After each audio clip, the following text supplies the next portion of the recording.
Welcome to my educational channel Gyan wizard. मैं हूं मोहम्मद अजमल। उम्मीद है आप सभी लोग अच्छे होंगे। आज मैं स्टैंडर्ड 10 मैथ्स 1 के प्रैक्टिस सेट 1.5 से क्वेश्चन सॉल्व करूंगा। चलिए स्टार्ट करते हैं। Question number 3, the sum of father's age and twice the age of his son is 70। If we double the age of the father and add it to the age of his son, the sum is 95. Find their present ages. तो इस तरह की word problems में हमें दो condition दी हुई रहती है। यहाँ पर फर्स्ट कंडीशन है sum of father's age and twice the age of his son. हमें इस कंडीशन से एक इक्वेशन जो है मिलेगी। दूसरी कंडीशन दी हुई है if we double the age of the father and add it to the age of his son। ये हमारी सेकंड कंडीशन से एक और इक्वेशंस मिल जाएगी। इन दोनों इक्वेशंस को जो है सॉल्व करेंगे। दो इक्वेशंस, दो वेरिएबल, तो हमें दो इक्वेशन से दो वेरिएबल की वैल्यू मालूम हो जाएगी और इस तरह से हमें यहाँ पर आंसर मालूम हो जाएगा। चलिए सॉल्व करते हैं।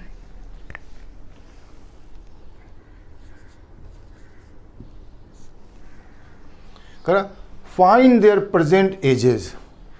जिस चीज़ को निकालना रहता है उसको हम लोग जो है अज्यूम कर लेते हैं। तो यहाँ पर हम लोग लिखेंगे let the present age, let the present as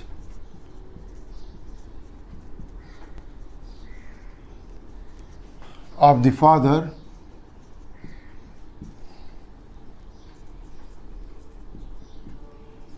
B x years.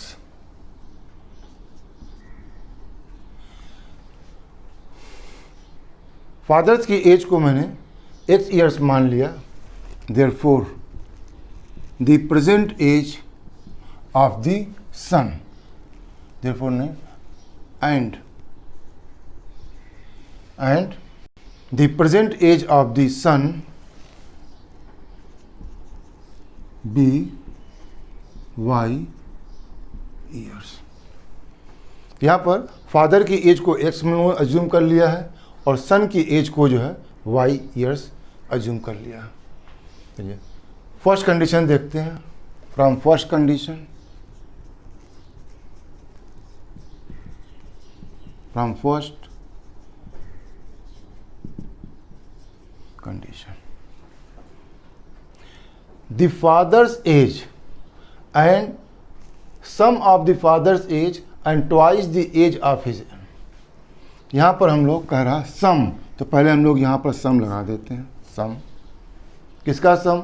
Fathers age. Father's age यहाँ पर हम लोगों ने अज्यूम किया है x। तो sum of the father age and twice the age of his son. Son की एज y ईयर्स माना था, तो twice the age of the son is the 2y and this is the 70। ये हमें equation number 1 मिल गया। If we double the age of father and add it to the age of his son, the sum is 95। अब यहाँ पर लिखेंगे from second condition, from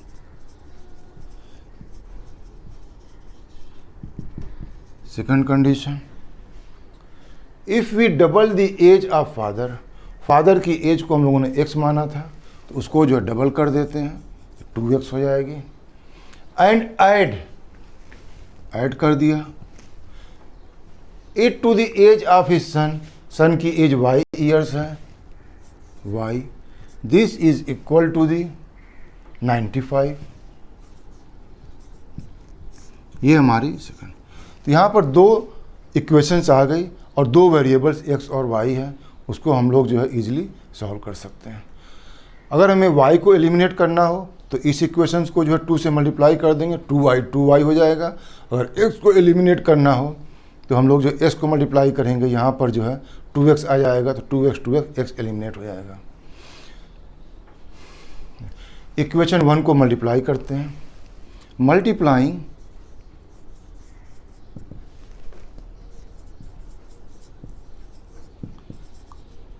equation 1 by 2 we get, थोड़ा बड़ा लिख देते हैं, we get 2x plus 2 into 2 is the 4y, which is equal to the 140, equation number 3। Equation 3 यहाँ भी 2x है, यहाँ भी 2x है। इक्वेशन 3 से इक्वेशन 2 को सब्ट्रैक्ट कर देते हैं।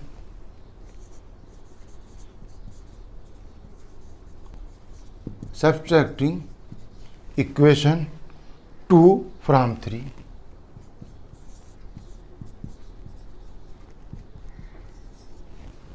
तो पहले जो है फ्रॉम 3 है तो 3 को लिख लेते हैं। 2x plus 4y is equal to 140। किसको सब्ट्रैक्ट करना है? इक्वेशन 2 को। यहाँ लिख लेते हैं 2x plus y is equal to 95। ये हमारा इक्वेशन 2 था। हमें यहाँ सब्ट्रैक्ट करना है, यहाँ सब्ट्रैक्शन की साइन लगा देंगे। जब सब्ट्रैक्शन करते हैं तो यहाँ पर साइन चेंज होती है, प्लस का माइनस होता है, माइनस का प्लस हो जाता है, माइनस माइनस माइनस। ये पार्ट मेरा कैंसिल हो गया। 4y minus y is equal to the 3y and 140 minus 95 is equal to the 45। यहाँ से मुझे जो है y की वैल्यू मिल जाएगी। therefore y is equal to the 45 divided by 3, 3 1 जा 3, 15 3 जा 45, दिस इज इक्वल टू 5। यहाँ मुझे y की वैल्यू मालूम हो गई 15 years.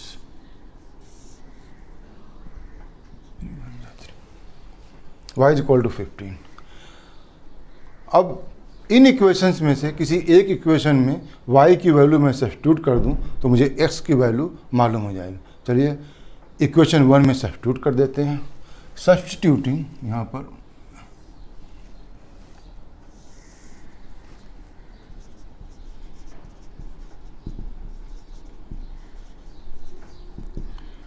y is equal to 15 in equation 1। तो इक्वेशन 1 में जहाँ पर जो है y है उसकी जगह 15 लिख देंगे। x हमें निकालना था। 2 into Y, 2 into 15 is equal to 17। तो x plus 30 is equal to 70। तो x इज इक्वल टू हो जाएगा, यहाँ पर ये ऐड हो रहा, इस तरफ जाएगा तो ये सब्ट्रैक्ट हो जाएगा 30। तो x is equal to the 70 is equal to the 40।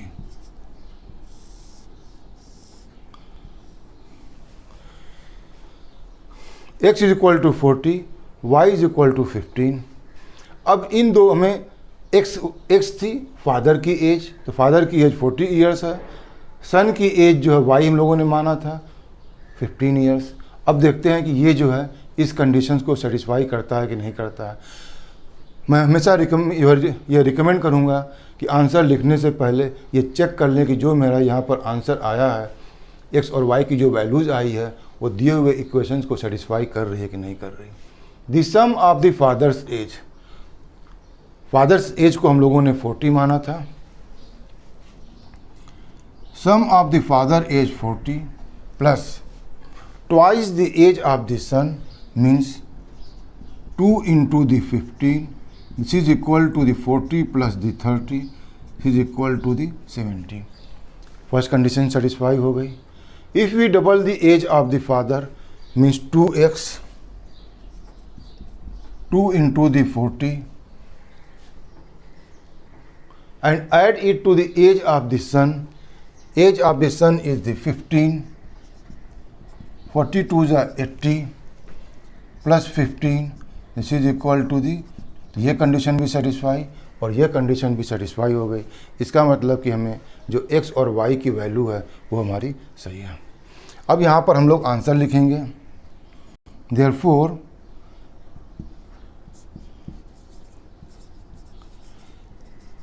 the age of the father is 40 years and the age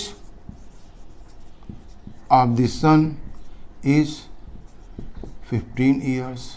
इस लाइन को ऐसे भी लिख सकते हैं, the age of the father and the son is 40 and 50 years respectively।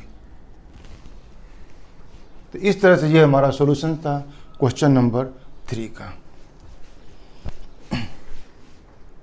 is 4 more than twice the numerator, denominator become 12 times the numerator if both the numerator and the denominator are reduced by 6, find the fraction। यहाँ पर दो चीज़ें दी हुई हैं, denominator और numerator. हम fractions में मालूम है, फ्रैक्शंस होता है न्यूमरेटर अपॉन डिनोमिनेटर। तो हम पहले अज्यूम कर लेंगे कि न्यूमरेटर और डिनोमिनेटर की कोई वैल्यूज एक्स और वाई जो है अज्यूम कर लेंगे।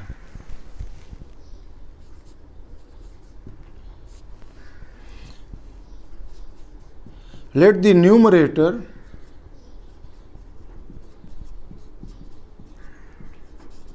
be x and the denominator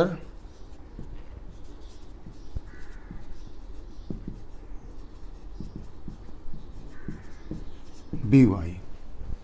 अब देखिए फर्स्ट कंडीशन कह रहा the denominator of a fraction is 4 more then twice the numerator.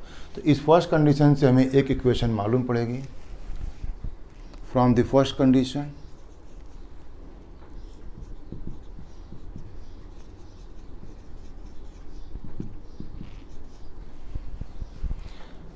denominator of a fraction is, that means denominator is y,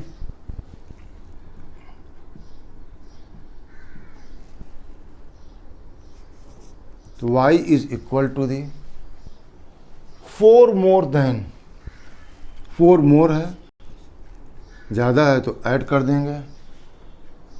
किससे ज़्यादा है 4? Twice the numerator. न्यूमरेटर मेरा x है तो twice the numerator means 2x। Denominator of a fraction is, that mean denominator is equal to the 4 more than means +4 यहाँ में add करना है, मोर है तो ऐड करते हैं। किससे मोर है? Then twice the numerator means 2x। x मेरा न्यूमरेटर था तो 2x है। ये मेरी जो है इक्वेशन नंबर 1 मिल गई। From second condition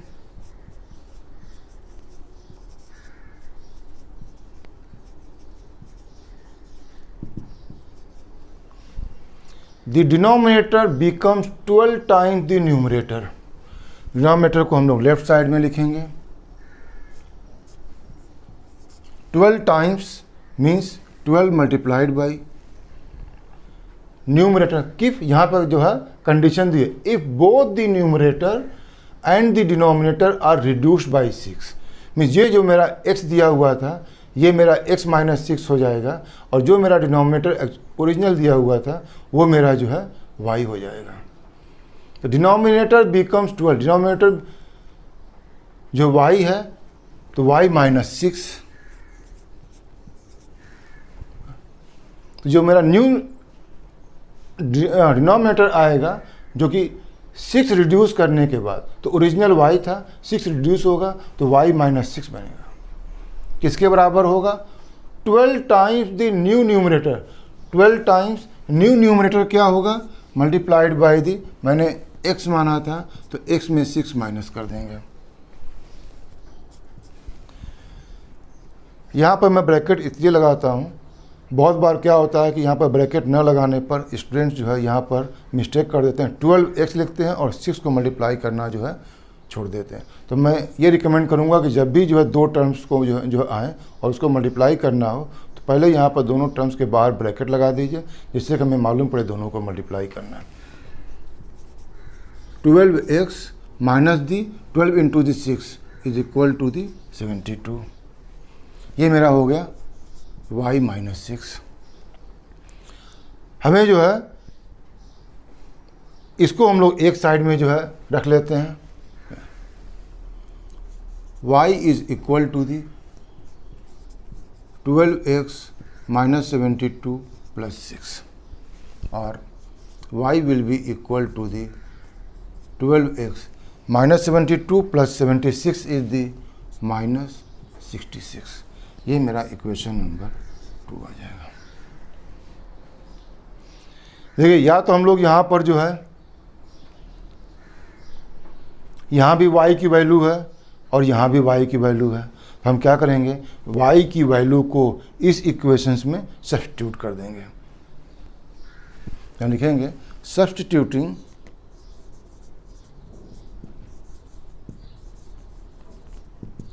the value of y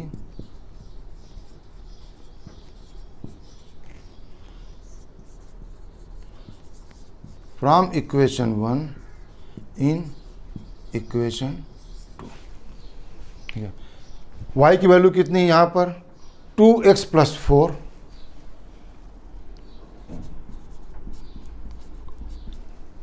we get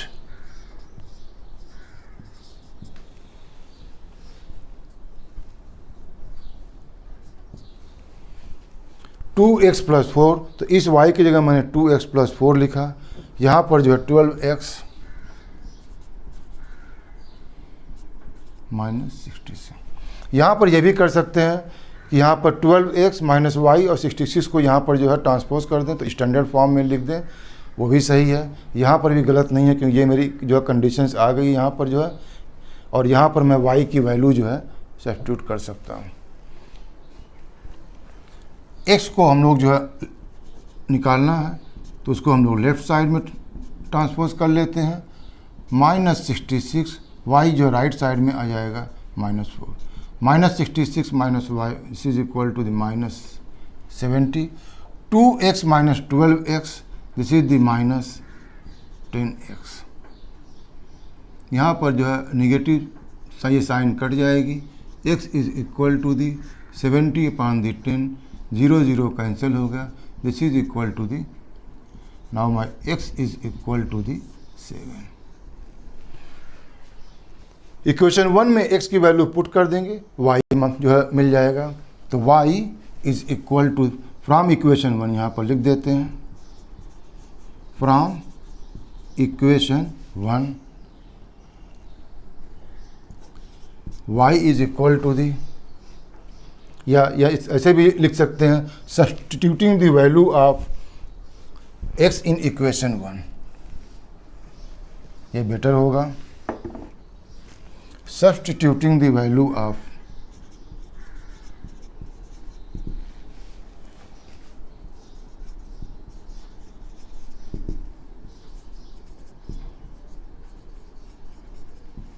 value of x in equation 1। क्या भाई देखिए, क्या y is equal to the, we get y is equal to the 2x 2 into the 7 plus 4, 2 into 7 is the 14 plus 4 this is equal to the 18, y is equal to the 18। x और y की value निकलने के बाद पहला काम ये करेंगे कि इस चेक करेंगे कि ये दो वैल्यूज जो x और y मीन्स जो मेरा न्यूमरेटर और डिनोमिनेटर आया है, ये दिए हुए क्वेश्चंस को की कंडीशंस को सेटिस्फाई करता है कि नहीं। डिनोमिनेटर आर रिड्यूस्ड बाय 6, तो डिनोमिनेटर की जो वैल्यू होगी वो हम लोगों की जो है 18 है, and 18 minus 6 is equal to the 12 times 7 minus 6, 18 minus 6 is equal to 12, यहाँ पर 12 into 1, 12 is equal to the 12, ये भी कंडीशन सेटिस्फाई हो रही है। इसका मतलब ये x और y जो मेरा आ रहा है न्यूमरेटर और डिनोमिनेटर, ये सही है।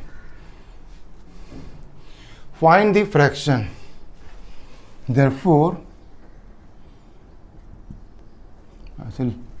therefore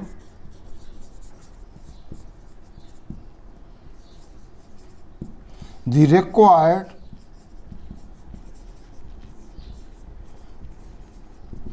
fraction is numerator upon denominator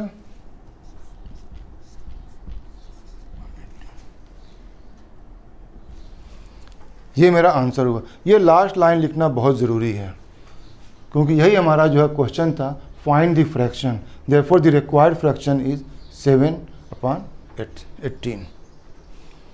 उम्मीद है ये वीडियो आपको पसंद आया होगा।